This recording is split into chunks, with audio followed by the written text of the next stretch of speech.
जैसे ये सूर्य नारायण देवता है, वो भी एक आज साधारण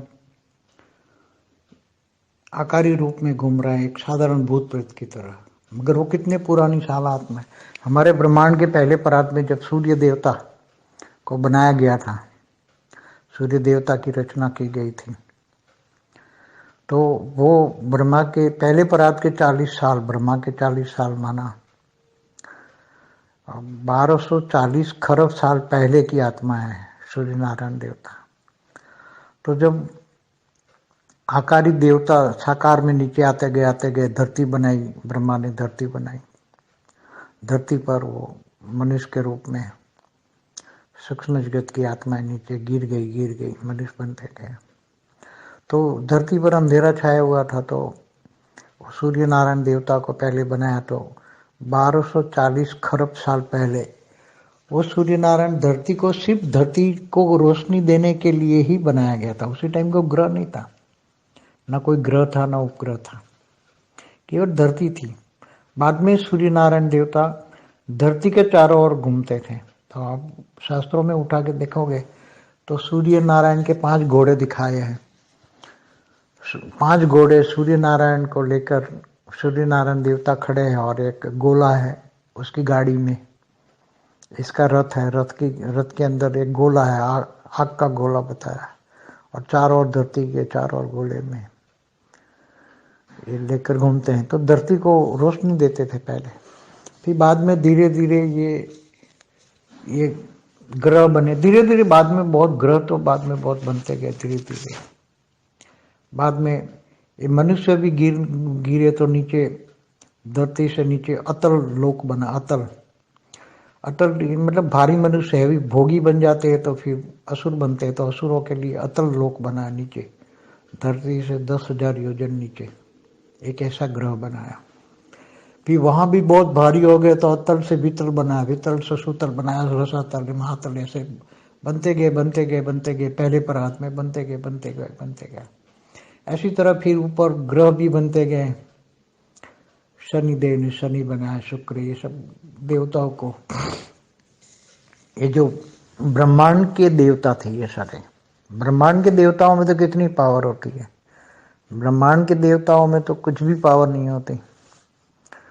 तो ये ब्रह्मांड के जो देवता थे, तो जैसे हमारे ब्रह्मांड का शिव एक कला वाला था, तो उसने जब शिव ने विष्णु को रचा और विष्णु की नाभि से ब्रह्मा निकला, तो अंश मात्र पावर से विष्णु बना और उसके अंश से ब्रह्मा बना। ब्रह्मा ने जो परम पुरुष पैदा किए उसमें अंश मात्र परम लाइट थी, अंश मात्र परम लाइट।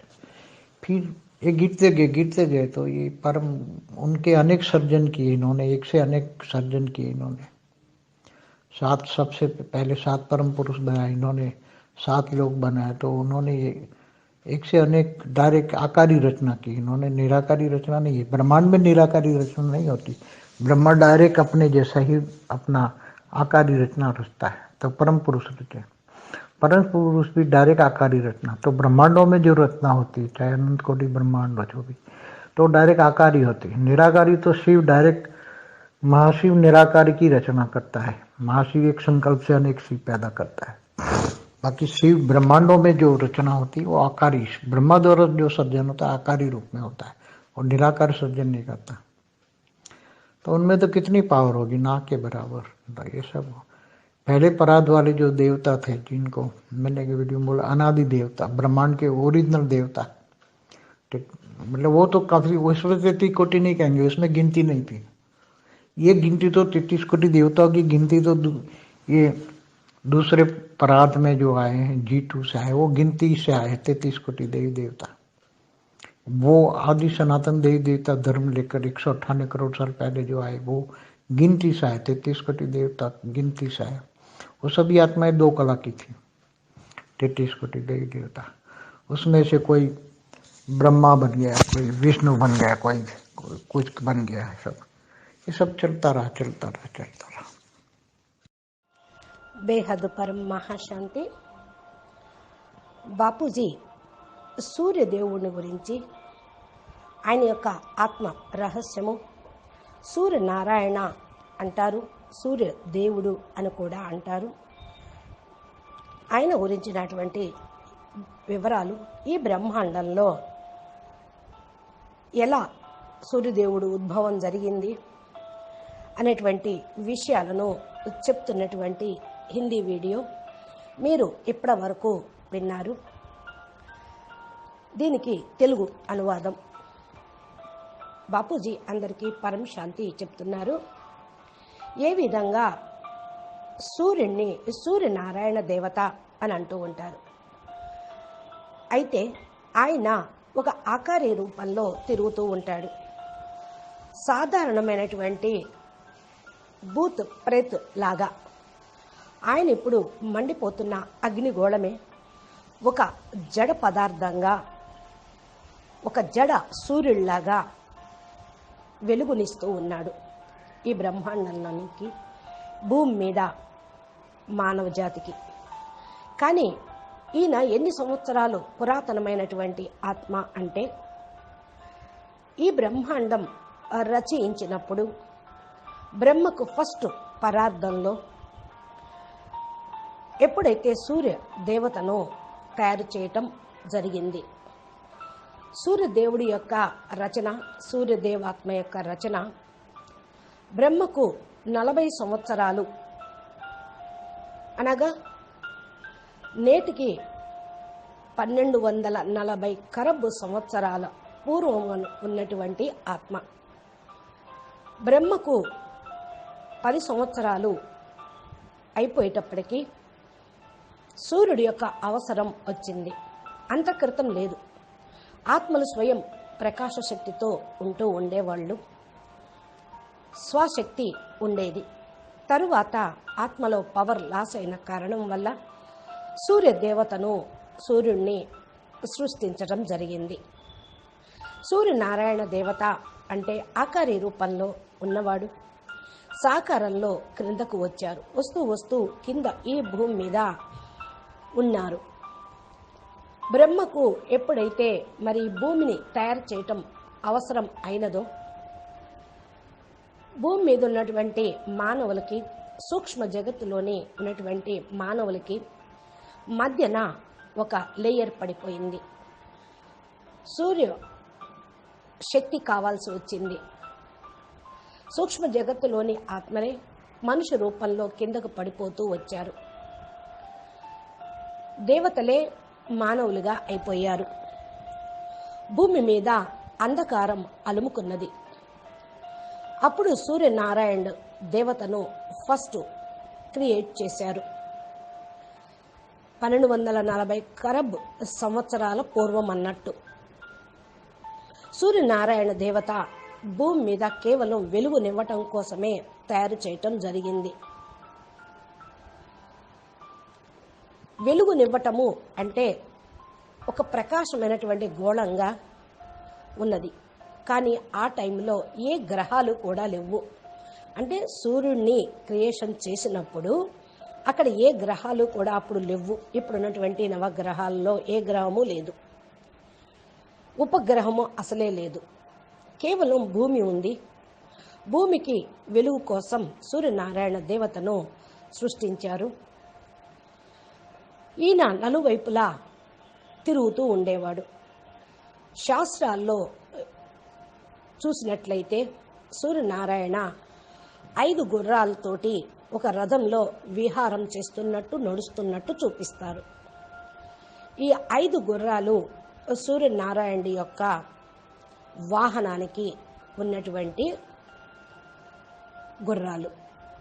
అయితే మరి ఆయన సూర్యుడు గోళము అంటారు కదా, మరి బండిలో, రథంలో కూర్చొని ఆ గోళం చుట్టూ తిరుగుతూ ఉంటాడా? ఇలా గోళంను తయారు చేసి భూమి పైన నలుమూలలా తిరుగుతూ ఉండటం వల్ల, ఆ గోళంను తయారు చేసి గోళంలో ఉండి ఆ గోళంలో నలుమూలలా తిరగటం వల్ల భూమి మొత్తానికి కూడా వెలుగు అనేది వస్తూ ఉంటుంది. తరువాత నెమ్మది నెమ్మదిగా ఆయన ఒక గ్రహంలాగా అయ్యాడు. అంటే ఫస్ట్ సూర్యనారాయణ దేవత ఆకారి రూపంలో ఒక అగ్ని తత్వంతో కూడినటువంటి గోళంలాగా ఉంటూ ఆ దానిలో ఉంటూ భూమికి ఇస్తూ ఉండేవాడు. నెమ్మది నెమ్మదిగా గ్రహాలు చాలా తర్వాత తయారైనవి. తర్వాత మనుషులు కూడా ఇంకా పతనమవుతూ పడిపోతూ భూమికి కింద ఉన్నటువంటి భూలోకానికి కింద ఉన్న అతల వితల సుతల రసాతల లోకాలకు కూడా వెళ్ళిపోయారు. అంటే అక్కడ కూడా మనుషులే ఉన్నారు, కానీ వారి యొక్క శరీర తత్వము చాలా బరువుగా ఉంటుంది. భోగి ఆత్మలుగా ఉంటారు. వారి లోపల అసురి తత్వం ఎక్కువగా ఉంటుంది. ఇంకా అసురుల కొరకు అతల లోకాన్ని తయారు చేశారు. ఇంకా క్రింద భూలోకానికి క్రింద 10,000 యోజనాల దూరంలో ఈ యొక్క గ్రహము అని కూడా తయారైపోయింది. భూమికి 10,000 యోజనాల క్రింద ఇలాగా ఒక గ్రహం తయారైపోయింది. అది ఇంకా చాలా భారంగా ఉన్న కారణం వల్ల అతల లోకం నుండి వితల లోకం తయారైంది. వితల లోకం నుండి సుతల లోకం దానికి 10 యోజనాల దూరంలో, ఇంకా ఎక్కువ యోజనాల దూరంలో తయారైంది. ఇలా రసాతల, మహాతల, పాతాళ లోకాలు తయారవుతూ ఉంటూ ఉన్నాయి. ఫస్ట్ పరార్థంలో ఇవి తయారైనవి. నెమ్మదిగా పైన గ్రహాలు కూడా తయారైనవి, కింద ఈ లోకాలు తయారైనవి. అదేవిధంగా భూలోకం పైన లోకాలు కూడా, గ్రహాలు కూడా తయారైనవి. శని దేవుడు శని గ్రహంగా తయారయ్యాడు. శుక్రదేవుడు శుక్ర గ్రహంగా తయారయ్యాడు. ఏదైతే మరి బ్రహ్మాండంలో దేవతలు ఉన్నారో వీళ్ళంతా కూడా వారి యొక్క పవర్ తోటి వారి లోకాల్ని తయారు చేసుకొని వారు క్రియేషన్ చేసుకుంటూ వారి యొక్క లోకాన్ని, సృష్టిని తయారు చేసుకున్నారు. ఇప్పుడు బ్రహ్మాండంలోని దేవతలకైతే కొంచెం కూడా పవర్ లేనే లేదు. వాళ్ళందరూ కూడా సాధారణమైన మానవులుగా అయిపోయారు. ఏ విధంగా మన యొక్క బ్రహ్మాండం యొక్క రచయిత శివుడు ఒక కళ పవర్ కలిగిన వాడు అని అన్నాం కదా. శివుడు ఎప్పుడైతే విష్ణువుని రచనించాడో, విష్ణువు నాభి నుండి బ్రహ్మ వచ్చారో, ఇక అంశ మాత్రమైన పవరు తోటి బ్రహ్మ విష్ణువులు రచయించబడ్డారు. అనగా శివుడి యొక్క అంశమాత్ర పవర్ తోటి విష్ణువు తయారైతే, విష్ణువు యొక్క అంశమాత్ర పవర్ తోటి బ్రహ్మ తయారయ్యాడు. బ్రహ్మ నుండి ఎవరైతే పరం పురుషులు ఉద్భవించారో వీరు కూడా దానిలో అంశమాత్రంగానే పరం లైటుని పొందగలిగారు.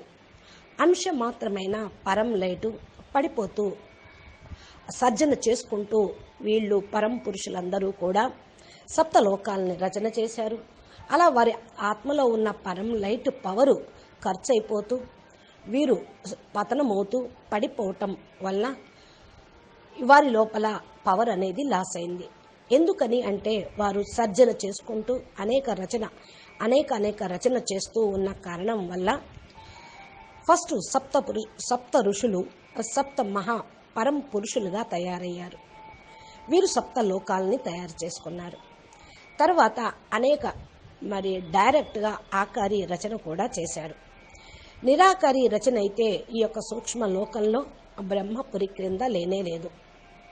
బ్రహ్మాండంలో నిరాకారి రచన అసలు లేనే లేదు. బ్రహ్మ డైరెక్ట్గా తనలాంటి ఆకారి రూపంలో ఉన్న పరం పురుషుల్ని ఎప్పుడైతే రచన చేశారో వారి ద్వారా డైరెక్ట్గా ఆకారి రచన తయారైంది. బ్రహ్మాండంలో ఏ రచన అయితే ఉన్నదో అది అదే విధంగా ఈ మన బ్రహ్మాండంలో ఏ విధంగా రచన ఉన్నదో అదే విధంగా అనంత కోటి బ్రహ్మాండాల్లో కూడా అలాగే ఉన్నది. అందరూ డైరెక్ట్గా ఆకారి యొక్క రచనే. అంటే బ్రహ్మ ద్వారా సప్త ఋషులు పరం పురుషులు వారి ద్వారా ఆకారి రచన. నిరాకారుడైతే శివుడు డైరెక్ట్గా రచన అనేది ఏమీ చేయలే. మహాశివుడు నిరాకారి రచన అనగా ఒక్క సంకల్పంతోటే అనేక శివులను పుట్టించాడు. ఆయన దగ్గర మహాశివుడి దగ్గరే నిరాకారి రచన ఉన్నది. ఈ బ్రహ్మాండం యొక్క శివుడి దగ్గర నిరాకారి రచన అనేది లేనే లేదు. ఆయన రచన చేయాలని సంకల్పం చేసినప్పుడు ఆకారి రూపంలో శివశక్తుల్ని సృష్టిస్తే, శివశక్తులు విష్ణువుని రచన చేస్తే, ఇదంతా కూడా ఆకారి రూపంలో జరిగినటువంటి క్రియేషన్. ఈ బ్రహ్మాండాల యొక్క రచన కూడా ఇలాగే జరిగింది. ఆకారి బ్రహ్మ ద్వారా సర్జన అవుతూ ఉంది. ఆకారి రూపంలో సర్జన రచన అనేది జరిగింది. ఆకారి రూపంలో అయినా చాలా పవర్ఫుల్లే ఉంది. నిరాకారి రూపంలో రచన జరగలేదు. అందుకనే నిరాకారి రూపంలో అసలు లేదనే చెప్పొచ్చు రచన. ఫస్ట్ పరార్థంలో ఎవరైతే బ్రహ్మకు ఫస్ట్ పరార్థంలో ఎవరైతే దేవతలు ఉన్నారో వారి గురించి నేను ఒక వీడియోలో చక్కగా చెప్పాను. అనాది దేవతలు అని. బ్రహ్మాండం యొక్క ఒరిజినల్ దేవతలు. వీరిని 33 కోట్ల దేవతలు అని అనటానికి వీల్లేదు. వీరిలో పతనం అనేది జరగదు. 33 కోట్ల దేవతలు ఈ విధంగా రాక్షసులుగాను పాతాళ లోకంలో కానీ వెళ్ళలేదు. ఈ బ్రహ్మాండం యొక్క మరి ఒరిజినల్ దేవతలు ఎవరైతే ఉన్నారో, స్వర్గలోకంలో ఉన్న దేవతలు కానివ్వండి, పరం పురుషులు నుండి దేవతలు అయ్యారో వాళ్ళు కిందకు పడిపోతూ పతనమవుతూ మనుషులుగాను పాతాళ లోకంలో కూడా వెళ్ళిపోవటము, అసురులుగా అవ్వటం అనేది జరిగింది. ఇక ఈ యొక్క పతన కళ 33 కోట్ల దేవీ దేవతలు అనేది ఎట్లాగా లిస్టులోకి వెయ్యరు అంటే, వీళ్ళు G2 నుండి వచ్చిన వాళ్ళు. అందుకని 33 కోట్ల దేవతలను ఆది దేవతలుగా బేహద్దుగానే ఆలోచించి చెప్పవచ్చు. వీళ్ళు ఈ లెక్కలోకి 33 కోట్ల దేవతల కింద వస్తారు. G2 నుండి వచ్చిన వాళ్ళు.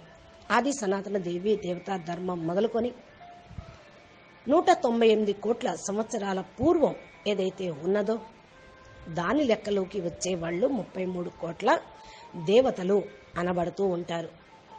ఈ ఆత్మలందరూ కూడా 2 కళల పవర్ కలిగిన వాళ్ళు.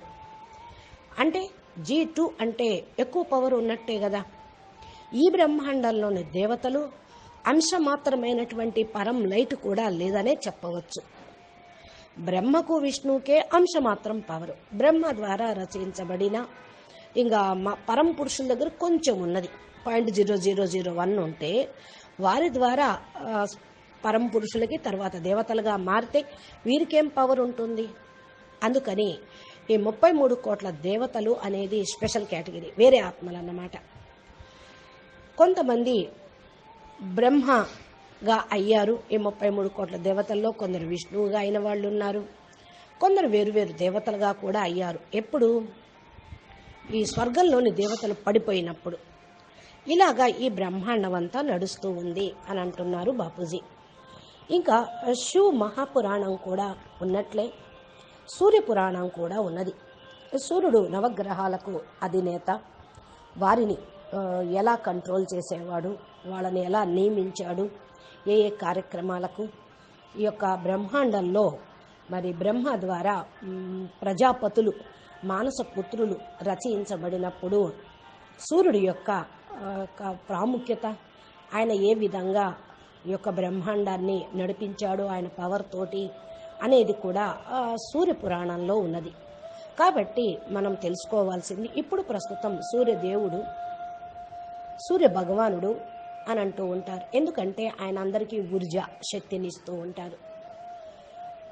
ఆయన అవసరం ఎప్పుడు వచ్చిందో, ఆయన ఎప్పుడు క్రియేషన్ చేశారో మీకు ఈ వీడియో ద్వారా బాపూజీ చెప్పింది అర్థమయ్యి ఉంటుంది అని ఆలోచిస్తున్నాము. మీకు ఇంకా ఇలాంటి విషయాలు, అద్భుత రహస్యాలు తెలుసుకోవాలి అంటే మా ఛానల్ని బాపూజీ దశరథభాయ్ పటేల్ తెలుగు ఛానల్ని సబ్స్క్రైబ్ చేసి గంట సింబల్ని ప్రెస్ చేస్తే నోటిఫికేషన్ రూపంలో బాపూజీ రోజు అప్లోడ్ చేసేటువంటి దివ్య జ్ఞానము మీ మొబైల్కి చేరుకుంటాయి. మా ఛానల్లో డైరెక్ట్గా వెళ్ళి ప్లేలిస్ట్లో బాపూజీ చెప్పినటువంటి జ్ఞానాన్ని ఓపెన్ చేసి మీరు వింటూ ఉంటే మీకు చాలా జ్ఞానమైన రహస్యాలు కూడా తెలుస్తూ ఉంటాయి. అచ్చా, పరం శాంతి, నమస్తే, ధన్యవాదాలు. ఎవరైనా వీటి గురించి తెలుసుకోవాలన్న జిజ్ఞాస ఉంటే మీ బంధుమిత్రులకు ఈ వీడియోలను షేర్ చేసి వాళ్ళ యొక్క భాగ్యాన్ని, ఆధ్యాత్మిక ప్రగతిని జ్ఞానదానంతో మీరు చేయవచ్చు. నమస్తే, ధన్యవాదాలు. పరం మహాశాంతి.